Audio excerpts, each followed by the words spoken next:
It's been about 9 years since the usurper Lasine took the Malazan Empire, and she is continuing to grow and expand the empire. The Malazan troops have been taking over the continent of Genabacchus. And yes, all my pronunciations will be wrong. The people of Genabacchus have had the assistance of the Tisandi people, who are led by Anamanda Rake. But so far, even with the help of the Tisandi, the Malazans have been continuing to take over the continent. But the city of Jurgistan still stands. And this city will be the main focus for the story, The Gardens of the Moon. As for the moon mentioned in the title, the moon is a floating fortress for the people of the Tisandi, and for the main portion of the book, it'll be floating over Jurgistan. This is a story of schemes, politics, wizardry, conflicts, fights, and it has me hooked. Hello, my name is Dylan. I'm the spaced out wizard. I wish that I was a wizard. I constantly space out, but I could not afford to space out whilst reading Gardens of the Moon by Steven Erikson, Book 1 of Malazan, Book of the Fallen. I have been wanting to check out this series for quite a while now. The internet definitely scared me off and made me feel like I wasn't going to understand any of the book. I was going to hate it and feel like an idiot.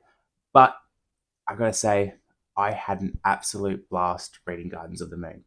Now, don't get me wrong, this isn't the most simple, most basic laid out story you're going to read. There's no main character.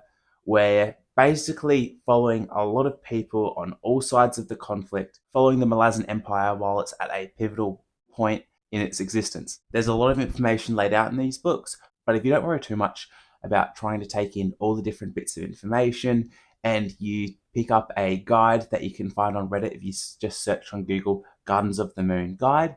Also, you can check out the 10 Very Big Books podcast, where they do an episode on each part of the book as it's laid out into 7 parts. You can have a great time reading this book. And I think if you take that approach where you understand there's no lead character, you're just following different people from different sides of the conflict, you don't need to pick up all the information being laid out.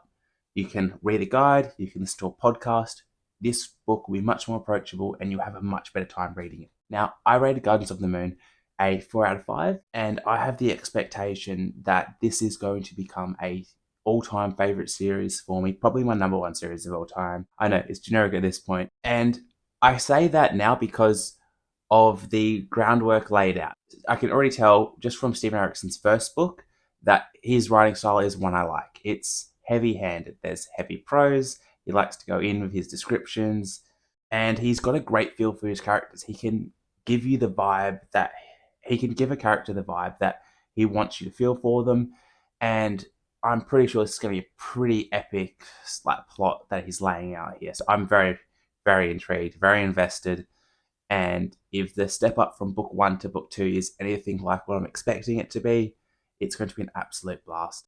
Now, this is some of my favorite world building I've come across. So for number 1, there was some dragons in there, which was fantastic. They played just a small part in this book, but they're there, so that box is ticked. There's a lot of different mages and wizards that we've got in this story that we're following, which is always fun. There's a heavy use of magic in the world. This isn't a world that's just mostly realistic and then a little bit of magic here and there. No, it's heavy on the magic. It's heavy on the history. There's so many different races of cultures that have lived on the land, and we learn about their histories. So there's a lot going on there. So that's really fun to learn about, and I'm excited to dive further into this world and learn more about it. So summarizing everything, I had a great time reading Gardens of the Moon. I didn't take in everything, but I took in enough to enjoy it and to have me hooked to go to the next series. I think that if you are put off by starting this series, just by changing your mindset a little bit and by using some assistance with a guide or a podcast whilst reading it, you'll have a much better time. And I think it's going to be my favorite series of all time. I will be starting Deadhouse Gates Book 2 later today, and I can't wait. Thank you so much for everyone that kept pushing me and encouraging me to start this series. And please comment down below, guys, what your favorite book of the series is and what you love about Malazan. And if you've made it this far in the video, come on, subscribe, like the video. Have a great day.